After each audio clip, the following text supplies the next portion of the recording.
We often hear coaches talk about wanting their athletes to train for the demands of the game. But what does that actually mean? There's a lot of different ways that we can measure the demands of sporting activity. In this video, I'm going to talk through how we identify the demands of competition and how we can use that information to test and train our athletes. Now, I'm going to use an example from soccer.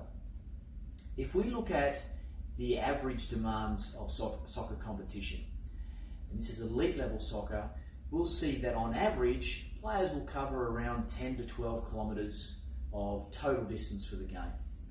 They'll do a degree of high speed running and maybe a couple of 100 yards of sprinting activity. But that's just on average. If we look inside those demands, we can see that there's peak passages of play, very high intensity activity. And what happens then is the activity changes from an average work to rest ratio of around 1 to 12 to a work to rest ratio of 1 to 3. It becomes much more demanding.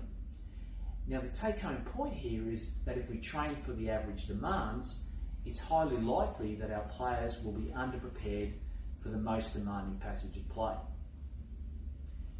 In this next video, I'm going to show you how I use time motion analysis data to prepare my athletes for these most demanding passages of play. Now, if we take the demands of soccer competition and look at the repeated sprint demands, there's a couple of things that we can find as we look into that data.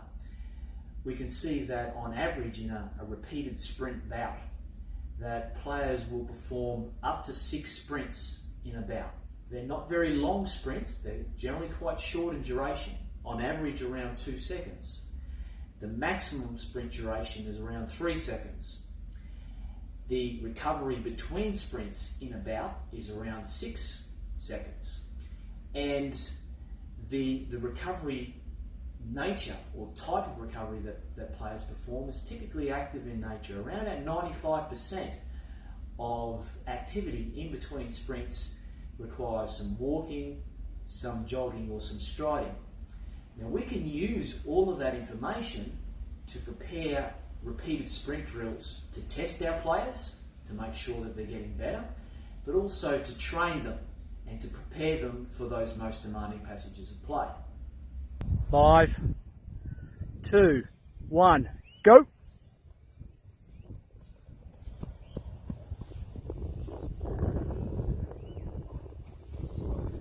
Five,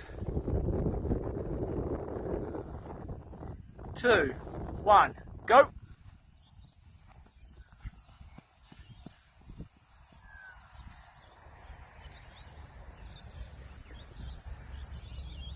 Five,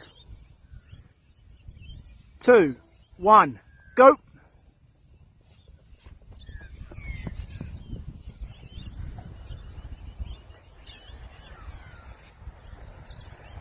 Five,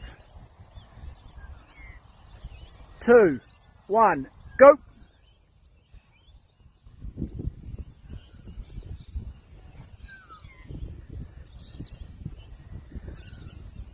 Five, 2, 1, go!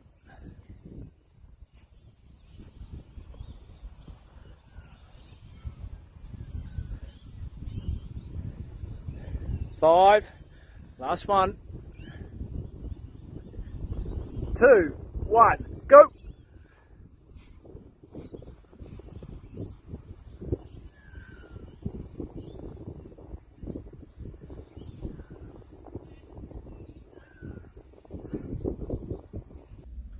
So if you're a medical or strength and conditioning staff member, why is this important?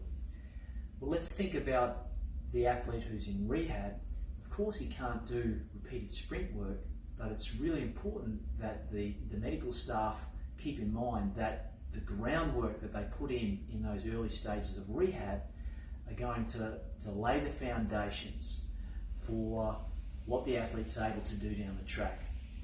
And then as the athlete progresses through the reconditioning and the return to play process, you can use these repeated sprint training drills to stimulate adaptation so that the player is prepared for the demands of competition.